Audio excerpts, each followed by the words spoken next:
Welcome back to Fox Explainer. Today I am going to show you a psychological thriller war movie from 2016 called Mine. Spoilers ahead.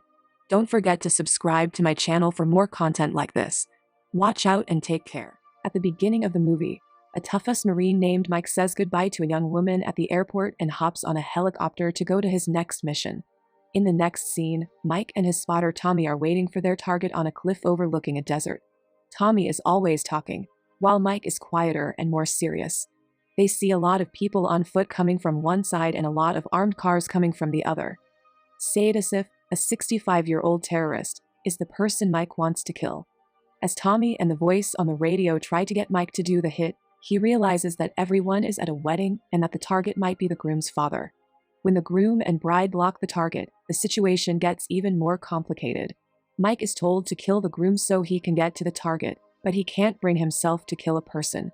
Mike tells his command center that he lost his target, which is not true. The two are then seen by armed men guarding the ceremony. Then gunfire happens.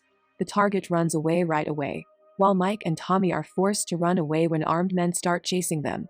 Who would become a terrorist just to protect a wedding couple in the middle of nowhere? While running, they break their GPS and hide behind a rock formation.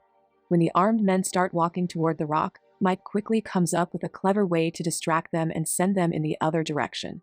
After getting away from the armed men, the two ask to be rescued, but they are told they need to cross the desert in front of them to get to a village 5 hours away, where they will be picked up. They set out on foot, walking through sandstorms and scorching heat. Tommy tells Mike funny or maybe annoying stories about his son back home. Tommy makes Mike talk when he notices that Mike is quiet and seems to be upset. Mike says that he is having trouble proposing to his girlfriend Jenny. Tommy makes fun of him for being so scared, but he also tells him that marriages can be hard at first, but you get used to them over time. As they walk through the desert, the wind blows a warning sign right up to where they are standing. Mike takes the sign seriously because he knows that in the last 40 years, 33 million landmines have been buried in the desert. Tommy tells him it's just a trick the Berbers use to scare away enemies. Mike is still going slowly because he is thinking about the warning sign. Tommy walks backwards a few yards in front of Mike, making jokes about how Mike is always thinking too much. Suddenly, there is a click sound, and then there is an explosion. Tommy's foot had hit a landmine. Mike takes a step toward Tommy as his hearing goes out for a moment. He hears another click where his foot just landed. He just stops moving. Sand from the blast is starting to settle down. Tommy lived through the explosion, but his legs were cut off below the knees. Tommy screams and shakes because he hurts. Mike can't move, so it's hard for him to calm down Tommy. When nothing else works, Mike brings up Tommy's son. This gives him a little push, and he is able to use the morphine that Marines carry in their front pockets to give himself a shot. The pain takes over again as Tommy tries to reach his radio. Mike offers to take his foot off the landmine to help Tommy when he sees that his partner is in pain. Mike thinks that the landmine he stepped on might be old and no longer dangerous. Tommy tells him not to, and Mike pulls out his gun and points it at his head to stop him. He tells Mike that no matter what, he must stay alive, and then he shoots himself. Mike can't help but scream in pain. He is all by himself in the desert and can't move. Soon, he gets tired of standing and kneels down.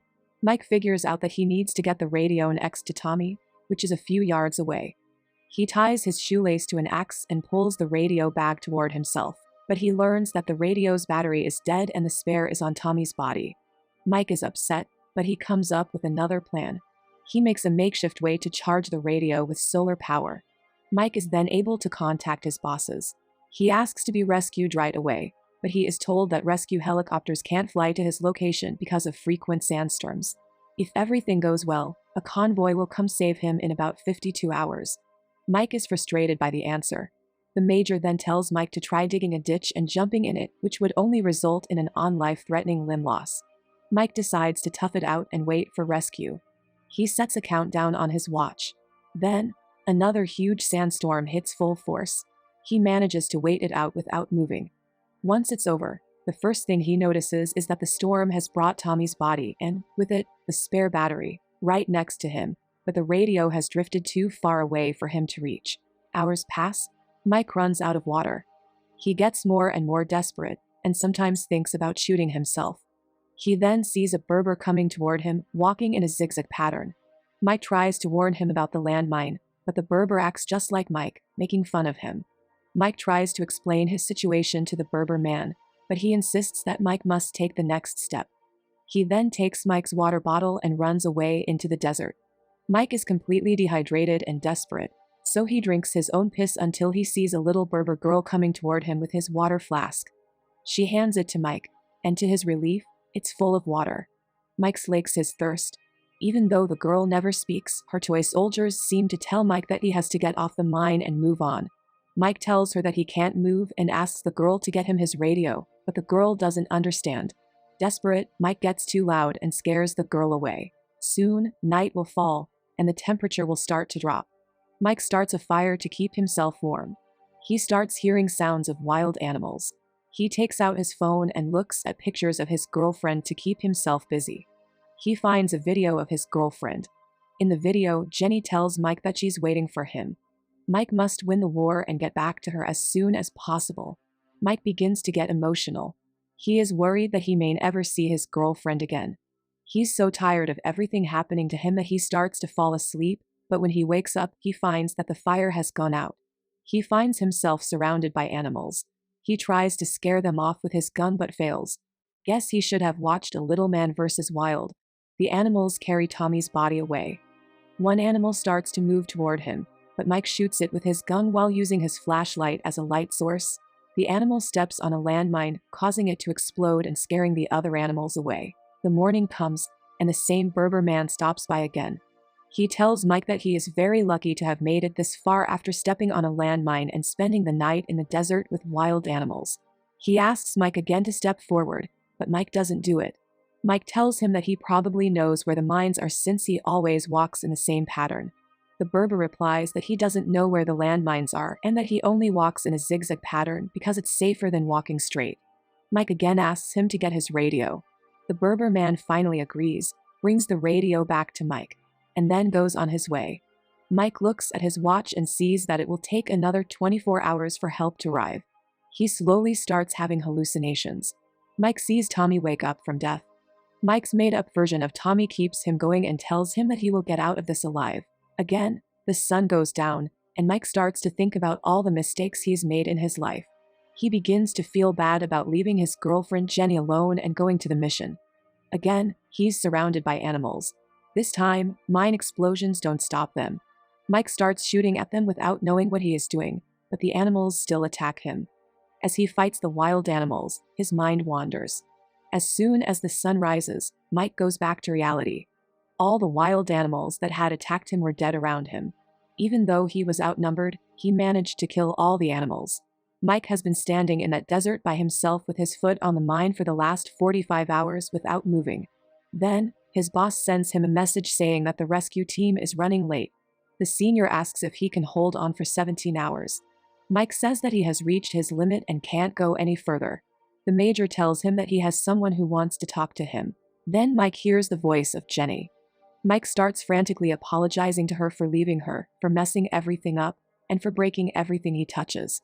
He then starts having hallucinations and sees Jenny sitting on a couch in front of him in the desert. He tries to get to her but starts to lose strength. He is about to fall over when Berber catches him coming out of nowhere. The man starts to care for Mike's wounds and tells him about the time he too stepped on a mine and lost a leg. He tells Mike that losing his leg felt like he'd lost everything in his life.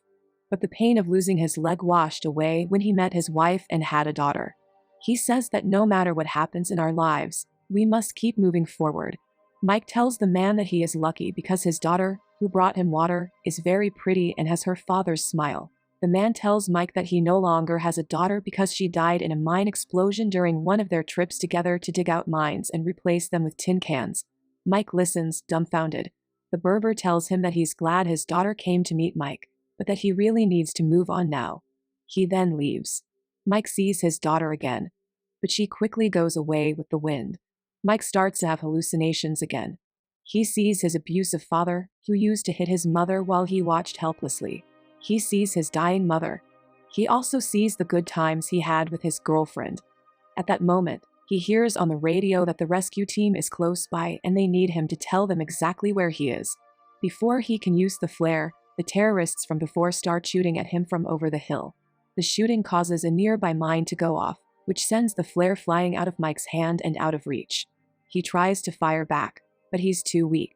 But he remembers his girlfriend and uses that as motivation. Mike then uses his gun to shoot at the ground and set off mine explosions around him. This makes sand smoke that hides him from the enemy. He then quickly grabs his sniper rifle and kills the terrorists. With the rescue team going by, the flare is still out of reach. Mike remembers the Berber man saying, "You have to keep moving on." He takes a leap of faith and moves forward. Nothing happens. There is no explosion. He finds out that the mine he stepped on was actually a tin can, probably put there by the Berber's daughter when she was alive. The villager's words come true. All this time, the villager told him that he could move on with his life and go back to his girlfriend. He reminded him that he can do it, and that the only thing stopping him was fear. Mike is glad to be alive, even though he was shot in the non-fatal places during the standoff. He starts crying very hard. Maybe he was relieved to know that he would be saved, or maybe he was angry that he hadn't seen how right the situation was. Whatever the reason, one thing was certain. This event would change his life completely, and he had learned a valuable lesson. He then shoots the flare and falls to the ground. The rescue team finds him, and he goes home. Back at home, Jenny is waiting for him at the airport with happy tears in her eyes. Even before he hugs her, he gets down on one knee, as he has done at different times in his life. That's all for now. I hope you enjoyed the video. Subscribe for more and hit the like button to help me out, and also leave a comment if you want me to explain your favorite film. Until next time, take care.